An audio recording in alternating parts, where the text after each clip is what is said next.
आज का मेरा प्रश्न है कि व्हाट इज़ एक्सपेक्टेशन।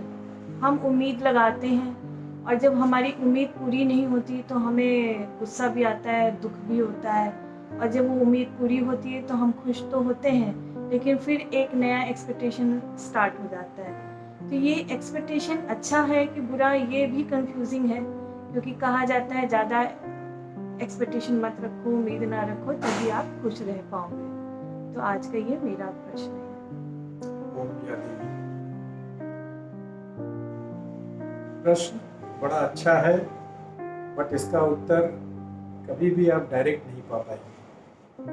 हालांकि बहुत लोग ये कहेंगे, जैसे आजकल आपने सुना भी होगा, बहुत सारे स्पिरिचुअल साइंस चल रहा है कि ये पाया जा सकता है, ये नहीं पाया जा सकता है। एक्सपेक्टेशन होना जरूरी है। जीवन में एक्सपेक्टेशन नहीं होगा तो आपको अंदर से ऊर्जा नहीं आएगी, कुछ करने की ऊर्जा, कुछ पाने की ऊर्जा, ये सारी ऊर्जाएं आपके जीवन को गति देती हैं और इसलिए ये जरूरी है। और साथ में हम देख रहे हैं, जैसा आपने बोला कि एक्सपेक्टेशन पूरा होता है तो अच्छा लगता है, लेकिन उसके बाद फिर एक नया एक्सपेक्टेशन शुरू हो जाता है। तो इसका मतलब खुशी वहां भी परमानेंट नहीं होती है, और जिनका नहीं पूरा हो रहा है वो ऑफ कोर्स उनको दुख है। तो फिर हम करें क्या? यही एक प्रश्न है कि करें ये क्या? आपका प्रश्न है कि हम करें क्या। और उत्तर अगर आपको दिया भी जाएगा तो उसमें भी लेकिन आप कुछ ज्यादा कर नहीं पाएंगी, जब तक कि फिर से आप जो हमारा कल का जो सेशन था, यहाँ पे हमने ऊर्जाओं की बात की कि प्रकृति ये त्रिगुणात्मक है, तामसिक, राजसिक और सात्विक। इन तीनों का मिश्रण जो है हमारे जीवन में हमेशा कार्य कर रहा है। जब आपके अंदर तामसिक और राजसिक प्रकृतियां या तामसिक और राजसिक एनर्जी ज्यादा प्रभावित कर रही है, तो आप हमेशा किसी भी चीज के पीछे भागते हुए नजर आएंगे। जब सात्विक एनर्जी में आप होते हो तो आप अपने आप में स्थिर होना शुरू करते हो।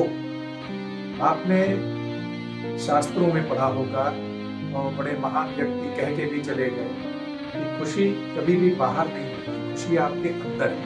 ये कैसे समझें? खुशी हमारे अंदर है, ये कैसे समझें? कबीरदास जी का आपको याद होगा, वो बोले कस्तूरी वृक्ष जो है कस्तूरी ढूंढने के लिए जब उसको महक मिलता है तो वो बाहर भागता रहता है। लास्ट में जब थक जाता है तो फिर वो स्थिर हो जाता है और उसको पता चलता है कि वो तो मेरे ही अंदर था। इसी प्रकार खुशी अगर आपको समझनी है तो ये जान लीजिए कि ये बाहर से नहीं मिलती, ये खुशी आपको अंदर है। लेकिन ये जो अंदर खुशी है, प्रकृति ने इस ढंग से ये माया जाल बुना है, आप कह सकती हैं कि आपको प्रतीत होगा शुरू में या शुरुआती जीवनों में कि आपको बाहर से मिल रहा है। ज्यादातर लोग बाहर ही ढूंढते हैं जी, क्योंकि वो इच्छा शक्ति के द्वारा उसको प्राप्त करना चाहते हैं। आपके अंदर इच्छा है, जिसको अगर आपने प्राप्त कर लिया तो आपको लगता है आपको खुशी मिल गई। बट वो इच्छा किसकी है? वो आपके दिमाग की है, खुद की है, आपके खुद की है। लेकिन खुद चूंकि अभी दिमाग में है, अभी वो माइंड में खुद जी रहा होता है, इसलिए वो दिमाग उसको जहां जहां ले जाता है वो उधर भागता रहता है। करेक्ट। और उसको जब अचीव कर लेता है तो उसको लगता है कि हमने पा लिया। तो वो कुछ क्षण जो वो खुशी मिलती है, फैक्ट ये है कि वो खुशी मिलने की नहीं होती है, वो दिमाग उस समय शांत हो जाता है और आपका जो स्वयं है, जो स्व है, जिसे आपने अभी खुद बोला, जिसे आत्मा कहते हैं या इंग्लिश में जिसे सेल्फ कहते हैं, बट उस सेल्फ का पहला एस कैपिटल होता है, स्मॉल एस नहीं है। स्मॉल एस माइंड रूपी होता है, कैपिटल एस जिसे भगवान कृष्ण ने गीता में आत्मा बोला, ये खुशी वहीं पर स्थिर है। तो जब आपका माइंड शांत होता है तो ऐसा नहीं है कि आपने वो चीज प्राप्त कर लिया इसलिए उस चीज में कोई खुशी है। अगर उस चीज में खुशी होती तो खाना खाने के पहले और खाने के बाद दोनों क्षणों में वो खाना आपको खुशी दे रहा होता। बट आपने ध्यान दिया होगा कि खाना खाने के पहले तो आपको बड़ा इच्छा कर रहा है, बहुत एक्साइटेड और खाने के समय आपको बड़ा मजा आया, लेकिन कुछ समय बाद वही खाना आपको बड़ा ही दुष्कर प्रतीत होता है खाना, क्योंकि अब आपको उसकी इच्छा नहीं रही। तो ये सारा खेल इच्छाओं का है। जब इच्छा पूरी होती है तो माइंड शांत होता है। जैसे ही माइंड शांत होता है, आत्मिक खुशी आपके माइंड को प्रवेश कर जाती है और आपको अच्छा लगता है। बार बार इच्छा ही क्यों होती है? क्योंकि ये माइंड का नेचर है।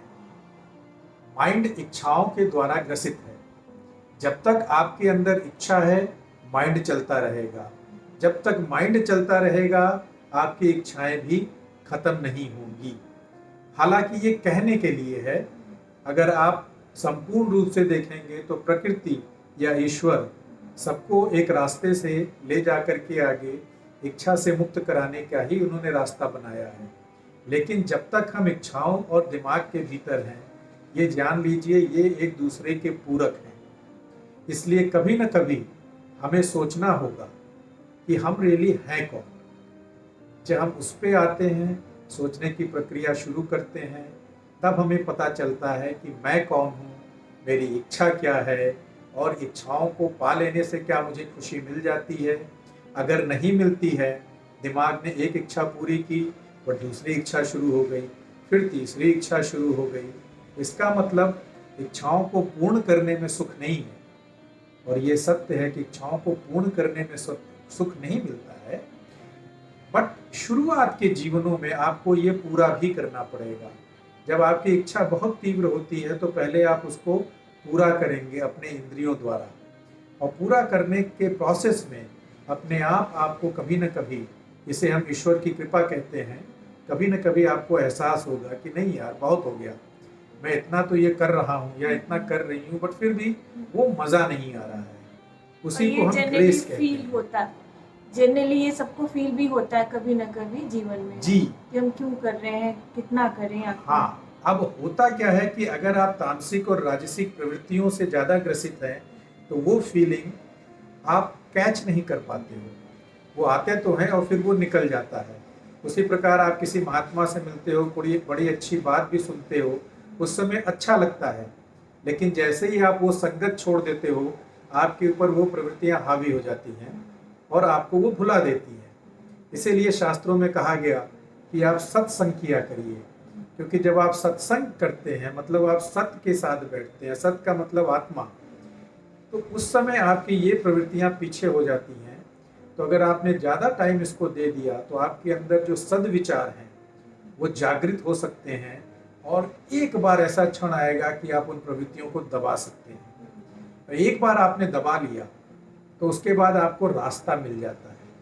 फिर ये प्रवृत्तियों का और रास्ते का टसल चलता रहेगा, बट कहीं न कहीं आगे चल के आप इन प्रवृत्तियों के ऊपर उठने के योग्य बन जाते हैं। तो इसका सार ये है कि हमें स्वयं में ही झांकना है, स्वयं की तरफ ही अपने को मोड़ना है। बिल्कुल, स्वयं ही सब कुछ आपको देगा।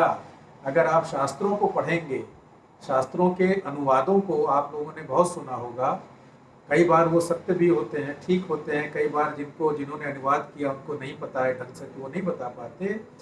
बट इवन अगर ईश्वर को भी आपको प्राप्त करना है, वो रास्ता आपके अंदर से ही जाता है, आपके स्व से ही होके गुजरेगा, बट वो स कैपिटल एस होगा। स्मॉल एस को हम अहंकार कहते हैं, जो माइंड के अंदर होता है। कैपिटल एस जो है माइंड के या प्रवृत्तियों के कंट्रोल से बाहर होता है, जिसे श्री कृष्ण जी ने गीता में आत्मा बोला, जो हम सभी हैं।